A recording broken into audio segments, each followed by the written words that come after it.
ಸ್ನೇಹಿತರೆ, BHEL ಅಲ್ಲಿ ಖಾಲಿ ಇರ್ತಕ್ಕಂಥ ಆರ್ಟಿಸನ್ ಹುದ್ದೆಗಳ ನೇಮಕಾತಿಯ ಬಗ್ಗೆ ಇವತ್ತಿನ ಈ ಒಂದು ವಿಡಿಯೋದಲ್ಲಿ ಪ್ರತಿಯೊಂದನ್ನು ಕೂಡ ವಿವರವಾಗಿ ನೋಡೋಣ. ಅದೇ ರೀತಿ ಒಂದು ವಿಡಿಯೋನ ಯಾರಾದರೂ ಹೊಸದಾಗಿ ನೋಡ್ತಿದ್ರೆ ಸಬ್ಸ್ಕ್ರೈಬ್ ಮಾಡ್ಕೊಳ್ಳಿ.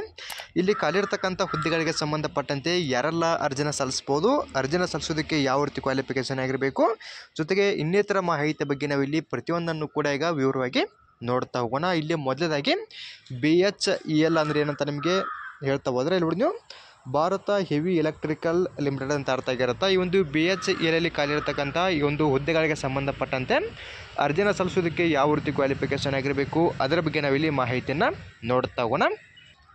ಇಲ್ಲಿ ಖಾಲಿ ಇರ್ತಕ್ಕಂಥ ಹುದ್ದೆಗಳು ಬಂದ್ಬಿಟ್ಟು ನಮ್ಮ ಕರ್ನಾಟಕದಲ್ಲೂ ಕೂಡ ಖಾಲಿ ಇದಾವೆ. ನಮ್ಮ ಕರ್ನಾಟಕದಲ್ಲಿ ಎಲ್ಲಿ ಖಾಲಿ ಇದಾವೆ ಅಂದರೆ ಬೆಂಗಳೂರಲ್ಲಿ ಕೂಡ ಹುದ್ದೆಗಳು ಖಾಲಿ ಇರ್ತಾವೆ. ಇಲ್ಲಿ ಖಾಲಿ ಇರ್ತಕ್ಕಂಥ ಹುದ್ದೆಗಳಿಗೆ ಸಂಬಂಧಪಟ್ಟಂತೆ ಇಲ್ಲಿ ಒಂದು ಕ್ಯಾಟಗರಿ ಆಧಾರದ ಮೇಲೆ ಅಥವಾ ಒಂದು ಪೋಸ್ಟ್ ವೈಸು ಎಷ್ಟೆಷ್ಟು ವೇಕೆನ್ಸಿಗಳು ಖಾಲಿ ಇದಾವೆ ಅದರ ಬಗ್ಗೆ ಇಲ್ಲಿ ಮಾಹಿತಿಯನ್ನು ಕೊಟ್ಟಿದ್ದಾರೆ. ಅದರ ಬಗ್ಗೆ ನಾವಿಲ್ಲಿ ನೋಡ್ತಾ ಹೋಗೋಣ. ಇಲ್ಲಿ ಮೇನಾಗಿ ನಮ್ಮ ಕರ್ನಾಟಕ ರಾಜ್ಯಕ್ಕೆ ಸಂಬಂಧಪಟ್ಟಂತೆ ಮಾತ್ರ ನಾನು ನಿಮಗೆ ತಿಳಿಸ್ಕೊಡ್ತೀನಿ ಎಷ್ಟು ಹುದ್ದೆಗಳನ್ನು ಕೊಟ್ಟಿದ್ದಾರೆ ಅಂತ. ಇಲ್ಲಿ ನಮ್ಮ ಕರ್ನಾಟಕ ರಾಜ್ಯಕ್ಕೆ ಸಂಬಂಧಪಟ್ಟಂಥ ಒಂದು ಕೋಡನ್ನು ಕೊಟ್ಟಿರ್ತಾರೆ. ಇದು ಕೋಡ್ ಆಗಿರುತ್ತೆ. ಡಿ ಅನ್ನೋದು ಇದು 4ನೇ ಆಪ್ಷನ್ನು. ED ಏನಂತ ಕೊಟ್ಟಿದಾರಲ್ಲ ಇದು ನಮ್ಮ ಕರ್ನಾಟಕ ರಾಜ್ಯಕ್ಕೆ ಸಂಬಂಧಪಟ್ಟಂತೆ ಖಾಲಿ ಇರತಕ್ಕಂಥ ಒಂದು ಹುದ್ದೆಗಳ ಸಂಖ್ಯೆ ಆಗಿರುತ್ತೆ.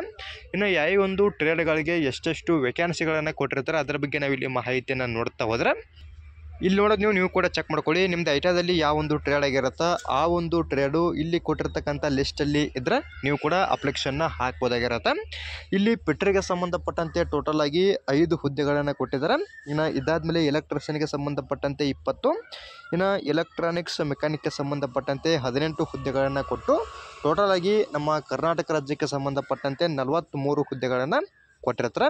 ಇನ್ನು ಸಪ್ರೇಟಾಗಿ ಒಂದು ಪ್ಲೇಸ್ ವೈಸು ಎಷ್ಟೆಷ್ಟು ವೇಕೆನ್ಸಿಗಳು ಖಾಲಿದಾವೆ, ಒಂದು ಟ್ರೇಡ್ ವೈಸು ಅದ್ರ ಬಗ್ಗೆಯೂ ಕೂಡ ಮಾಹಿತಿಯನ್ನು ಕೊಟ್ಟಿರ್ತಾರೆ. ಕರೆಕ್ಟಾಗಿ ಚೆಕ್ ಮಾಡ್ಕೊಂಡು ಅಪ್ಲಿಕೇಶನ್ನ ಹಾಕ್ಬೋದಾಗಿರುತ್ತೆ.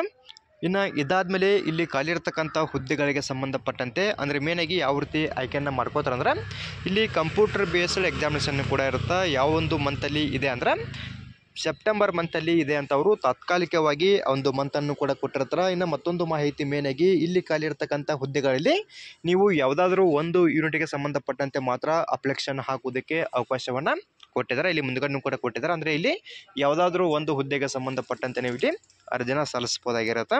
ಇನ್ನು ಕೆಳಗಡೆಯಲ್ಲಿ ಒಂದು ಯೂನಿಟ್ ವೈಸು ಕ್ಯಾಟಗರಿಗೆ ಸಂಬಂಧಪಟ್ಟಂತೆ ಖಾಲಿ ಇರ್ತಕ್ಕಂಥ ಹುದ್ದೆಗಳ ಸಂಖ್ಯೆಯನ್ನು ಕೂಡ ಕೊಟ್ಟಿರ್ತಾರೆ. ಇಲ್ಲಿ ನಮ್ಮ ಕರ್ನಾಟಕ ರಾಜ್ಯಕ್ಕೆ ಸಂಬಂಧಪಟ್ಟಂತೆ ಒಂದು ಕ್ಯಾಟಗರಿ ಆಧಾರದ ಮೇಲೆ ಖಾಲಿ ಇರ್ತಕ್ಕಂಥ ಹುದ್ದೆಗಳ ಸಂಖ್ಯೆ ಬಗ್ಗೆ ಮಾಹಿತಿಯನ್ನು ನೋಡ್ತಾ ಹೋದರೆ, ಇಲ್ಲಿ UR ಅಲ್ಲಿ ಅಂದರೆ ಜನರಲ್ ಕ್ಯಾಂಡಿಡೇಟ್ಗಳಿಗೆ ಸಂಬಂಧಪಟ್ಟಂತೆ 19, EWS ಅಲ್ಲಿ 4, OBC ಅಲ್ಲಿ 11, SC ಅಲ್ಲಿ 6, ST ಅಲ್ಲಿ 3 ಹುದ್ದೆಗಳನ್ನು ಕೊಟ್ಟಿದ್ದಾರೆ. ಟೋಟಲಾಗಿ 43 ಹುದ್ದೆಗಳು ಖಾಲಿದಾವೆ. ಇನ್ನು ಸಪ್ರೇಟಾಗಿ PWBD ಅಭ್ಯರ್ಥಿಗಳಿಗೆ ಸಂಬಂಧಪಟ್ಟಂತೆ 2, ಇನ್ನು ex-servicemenಗೆ ಸಂಬಂಧಪಟ್ಟಂತೆ ಕೂಡ 6 ಹುದ್ದೆಗಳನ್ನ ಇಲ್ಲಿ ಕೊಟ್ಟಿರ್ತಾರೆ. ಈ ರೀತಿಯಾಗಿ ಇಲ್ಲಿ ಕ್ಯಾಟಗರಿ ಆಧಾರದ ಮೇಲೆ ಖಾಲಿ ಇರ್ತಕ್ಕಂಥ ಹುದ್ದೆಗಳ ಸಂಖ್ಯೆಯನ್ನು ಕೂಡ ಚೆಕ್ ಮಾಡ್ಕೊಂಡು ಅಪ್ಲಿಕೇಶನ್ನ ಹಾಕಬೇಕಾಗತ್ತೆ. ಇನ್ನು ಯಾವ ಒಂದು ಟ್ರೇಡ್ಗಳನ್ನ ತೊಗೊಂಡು ಪಾಸ್ ಆಗಿರ್ತಕ್ಕಂಥವ್ರು ಅರ್ಜಿನ ಸಲ್ಲಿಸ್ಬೋದು ಅಂತ ನಿಮಗೆ ಇದಕ್ಕೂ ಮುಂಚೆ ನಾನು ಮೇಲ್ಗಡೆ ಮಾಹಿತಿಯನ್ನು ತಿಳಿಸಿಕೊಟ್ಟಿದ್ದೀನಿ. ಇನ್ನು ಆ ಒಂದು ಯೂನಿಟ್ ವೈಸು ಮತ್ತು ಅವರು ಕ್ಯಾಟಗರಿ ಆಧಾರದ ಮೇಲೆ ಖಾಲಿ ಇರ್ತಕ್ಕಂಥ ಹುದ್ದೆಗಳ ಸಂಖ್ಯೆ ಬಗ್ಗೆಯೂ ಕೂಡ ಮಾಹಿತಿಯನ್ನು ಕೊಟ್ಟಿರ್ತಾರೆ. ನೀವು ಕೂಡ ಚೆಕ್ ಮಾಡ್ಕೊಂಡು ಅಪ್ಲಿಕೇಶನ್ನ ಹಾಕ್ಬೋದಾಗಿರುತ್ತೆ. ಇವಾಗ ಡೈರೆಕ್ಟಾಗಿ ನಾವು ಇಲ್ಲಿ ವಯೋಮಿತಿ ಮತ್ತು ಒಂದು ಅರ್ಜಿನ ಸಲ್ಲಿಸೋದಕ್ಕೆ ಯಾವ ರೀತಿ ಕ್ವಾಲಿಫಿಕೇಷನ್ ಆಗಿರಬೇಕು ಅದರ ಬಗ್ಗೆ ಇಲ್ಲಿ ಮಾಹಿತಿಯನ್ನು ನೋಡ್ತಾ ಹೋಗೋಣ.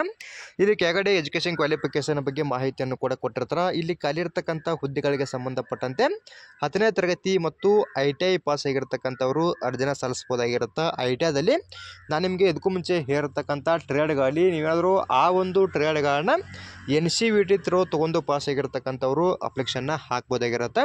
ಇನ್ನು SCVT ಥ್ರೂ ಆಗಿರ್ತಕ್ಕಂಥವ್ರು ಅಪ್ಲಿಕೇಶನ್ ಹಾಕೋದಕ್ಕೆ ಆಗಂಗಿಲ್ಲ. ಯಾಕಂದರೆ ಇಲ್ಲಿ NCVT ಅಂತ ಅವರು ಡೈರೆಕ್ಟಾಗಿ ಮೆನ್ಷನ್ ಮಾಡಿರ್ತಾರೆ. ನ್ಯಾಷನಲ್ ಟ್ರೇಡ್ ಸರ್ಟಿಫಿಕೇಟ್ ಅಂತ ಅರ್ಥ ಆಗಿರುತ್ತೆ. ಅಂದರೆ NCVT ಥ್ರೂ ಯಾರೆಲ್ಲ ಪಾಸ್ ಆಗಿರ್ತಾರೆ ನೀವು ಮಾತ್ರ ಇಲ್ಲಿ ಅಪ್ಲಿಕೇಶನ್ನ ಹಾಕ್ಬೋದು. ಇನ್ನು ಇದಾದಮೇಲೆ ಇಲ್ಲಿ ವಿತ್ ನಾಟ್ ಲೆಸ್ ದೆನ್ ಅಂತ ಕೊಟ್ಟಿರ್ತಾರೆ. ಅಂದರೆ ಇಲ್ಲಿ ಪರ್ಸೆಂಟೇಜನ್ನು ಕೂಡ ಕೊಟ್ಟಿದ್ದಾರೆ. ಅಂದರೆ ಈ ಒಂದು ಪರ್ಸೆಂಟೇಜ್ ಒಂದಿಗೆ ನೀವು ಇಲ್ಲಿ ಪಾಸ್ ಆಗಿರಬೇಕಾಗತ್ತೆ. ಎಷ್ಟೆಷ್ಟು ಪರ್ಸೆಂಟೇಜ್ಗಳನ್ನು ಕೊಟ್ಟಿದ್ದಾರೆ ಅಂದರೆ ಇಲ್ಲಿ ನೀವೇನಾದರೂ ಜನರಲ್ಲು ಮತ್ತು OBC ಕ್ಯಾಂಡಿಡೇಟ್ಗಳಾಗಿದ್ದರೆ 60% ಒಂದಿಗೆ ಪಾಸ್ ಆಗಿರಬೇಕಾಗತ್ತೆ. ಇನ್ನು ನೀವೇನಾದರೂ SC ಮತ್ತು ST ಅವರಾಗಿದ್ದರೆ 55% ಒಂದಿಗೆ ಇಲ್ಲಿ ಪಾಸ್ ಆಗಿರ್ತಕ್ಕಂಥವ್ರು ಅರ್ಜಿನ ಸಲ್ಲಿಸ್ಬೋದಾಗಿರುತ್ತೆ. ಕರೆಕ್ಟಾಗಿ ಇಲ್ಲಿ ಕೊಟ್ಟಿರ್ತಕ್ಕಂಥ ಕ್ವಾಲಿಫಿಕೇಷನ್ ಬಗ್ಗೆ ಚೆಕ್ ಮಾಡ್ಕೊಳ್ಳಿ. ಇನ್ನು ವಯೋಮಿತಿ ಬಗ್ಗೆ ನೋಡ್ತಾ ಹೋದರೆ ಇಲ್ಲಿ ಕನಿಷ್ಠವಾಗಿ 18 ವರ್ಷ ಆಗಿರಲೇಬೇಕಾಗತ್ತೆ. ಇನ್ನು ಗರಿಷ್ಠ ವಯೋಮಿತಿ ಬಗ್ಗೆ ನೋಡ್ತಾ ಹೋದರೆ ಜನರಲ್ ಅಭ್ಯರ್ಥಿಗಳು ಮತ್ತು EWS ಅವರಿಗೆ ಸಂಬಂಧಪಟ್ಟಂತೆ 27 ವರ್ಷದ ಒಳಗಡೆ ಇರ್ತಕ್ಕಂಥವ್ರ ಅಪ್ಲಿಕೇಶನ್ನ ಹಾಕ್ಬೋದು. OBC ಅವರು ಬಂದ್ಬಿಟ್ಟು 30 ವರ್ಷದ ಒಳಗಡೆ ಇರ್ತಕ್ಕಂಥ ಅಪ್ಲಿಕೇಶನ್ನ ಹಾಕ್ಬೋದು. ಇನ್ನು SC ಮತ್ತು ST ಅವರು ಬಂದ್ಬಿಟ್ಟು 32 ವರ್ಷದ ಒಳಗಡೆ ಇರ್ತಕ್ಕಂಥವ್ರು ಇಲ್ಲಿ ಅಪ್ಲಿಕೇಶನ್ನ ಹಾಕ್ಬೋದಾಗಿರುತ್ತೆ.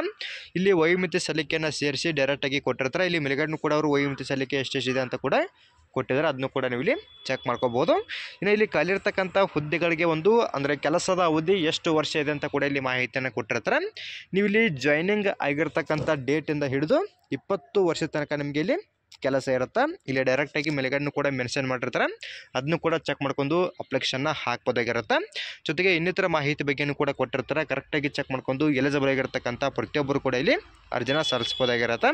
ಇನ್ನು ಇಲ್ಲಿ ಖಾಲಿರ್ತಕ್ಕಂಥ ಹುದ್ದೆಗಳಿಗೆ ಸಂಬಂಧಪಟ್ಟಂತೆ ಯಾವಾಗಿಂದ ಅಪ್ಲಿಕೇಶನ್ ಸ್ಟಾರ್ಟ್ ಆಗುತ್ತೆ ಅಂದರೆ 16 ಜುಲೈ 2025 ಅಪ್ಲಿಕೇಶನ್ ಸ್ಟಾರ್ಟ್ ಆಗುತ್ತೆ. ಈ ಒಂದು ಡೇಟಿಗೆ ಇಲ್ಲಿ ಅವರು ಇನ್ನೂ ಡಿಟೇಲ್ ಆಗಿರ್ತಕ್ಕಂಥ ನೋಟಿಫಿಕೇಶನ್ ಕೂಡ ಬಿಡುಗಡೆ ಮಾಡ್ತಾರೆ. ಆ ಒಂದು ನೋಟಿಫಿಕೇಶನ್ ಕೂಡ ನೀವು ಇಲ್ಲಿ ಡೌನ್ಲೋಡ್ ಮಾಡ್ಕೊಂಡು ಇನ್ನೂ ಹೆಚ್ಚಿನದಾಗಿರ್ತಕ್ಕಂಥ ಮಾಹಿತಿನ ತಿಳ್ಕೊಂಡು ಕೂಡ ಅಪ್ಲಿಕೇಶನ್ನ ಹಾಕ್ಬೋದಾಗಿರುತ್ತೆ. ಒಟ್ಟಿನಲ್ಲಿ 16 ಜುಲೈ 2025 ಅಪ್ಲಿಕೇಶನ್ ಸ್ಟಾರ್ಟ್ ಆಗುತ್ತೆ. ಇನ್ನು ಅವರು ಒಂದು ಅರ್ಜಿ ಸಲ್ಲಿಸುವ ಕೊನೆಯ ದಿನಾಂಕವನ್ನು ಒಂದು ಡಿಟೇಲ್ ಆಗಿರ್ತಕ್ಕಂಥ ನೋಟಿಫಿಕೇಶನ್ ಬಿಡುಗಡೆ ಮಾಡಿರ್ತಾರಲ್ಲ ಅದರಲ್ಲೇ ಕೊಟ್ಟಿರ್ತಾರೆ. ಇಷ್ಟು ಒಂದು ಸ್ಯಾಟ್ ನೋಟಿಫಿಕೇಶನಲ್ಲಿ ಕೊಟ್ಟಿರ್ತಕ್ಕಂಥ ಮಾಹಿತಿ ಆಗಿರುತ್ತೆ. ಕರೆಕ್ಟಾಗಿ ಚೆಕ್ ಮಾಡ್ಕೊಂಡು ಅಪ್ಲಿಕೇಶನ್ನ ಹಾಕ್ಬೋದು.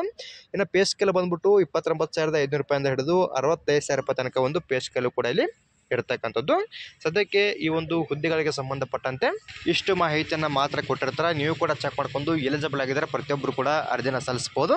ಇನ್ನು ಮತ್ತೊಂದು ಮಾಹಿತಿ ಮೇನ್ ಆಗಿ ನಮ್ಮ ಕರ್ನಾಟಕದಲ್ಲೂ ಕೂಡ ಹುದ್ದೆಗಳು ಖಾಲಿದಾವ, ಎಷ್ಟೆಷ್ಟು ವೇಕೆನ್ಸಿಗಳು ಖಾಲಿದಾವ ಮತ್ತು ಯಾರೆಲ್ಲ ಅರ್ಜಿನ ಸಲ್ಲಿಸ್ಬೋದು ಅದ್ರ ಬಗ್ಗೆ ನಿಮಗೆ ಮಾಹಿತಿನ ತಿಳಿಸಿಕೊಟ್ಟಿದ್ದೀನಿ. ಇನ್ನೂ ಕೂಡ ನಿಮ್ಗೆ ಏನಾದರೂ ಡೌಟ್ಗಳು ಅಥವಾ ಇನ್ನೂ ಹೆಚ್ಚಿನದಾಗಿರ್ತಕ್ಕಂಥ ಮಾಹಿತಿ ಬೇಕಿದ್ರೆ ಕಮೆಂಟ್ ಮಾಡಿ, ಅದರ ಬಗ್ಗೆಯೂ ಕೂಡ ಮತ್ತಷ್ಟು ಮಾಹಿತಿನ ತಿಳಿಸಿಕೊಡ್ತೀನಿ. ಅದೇ ರೀತಿ ಈ ಒಂದು ಮಾಹಿತಿ ತಮಗೆ ಇಷ್ಟವಾದಲ್ಲಿ ನಮ್ಮ ಚಾನಲ್ನ ಸಬ್ಸ್ಕ್ರೈಬ್ ಮಾಡ್ಕೊಳ್ಳಿ, ಹಾಗೆ ಲೈಕ್ ಮಾಡಿರಿ. ನಿಮ್ಮ ಸ್ನೇಹಿತರು ಕೂಡ ಶೇರ್ ಮಾಡಿ, ಅವರು ಕೂಡ ಇಲ್ಲಿ ಖಾಲಿ ಇರ್ತಕ್ಕಂಥ ಹುದ್ದೆಗಳಿಗೆ ಸಂಬಂಧಪಟ್ಟಂತೆ ಅರ್ಜಿನ ಸಲ್ಲಿಸಲಿ.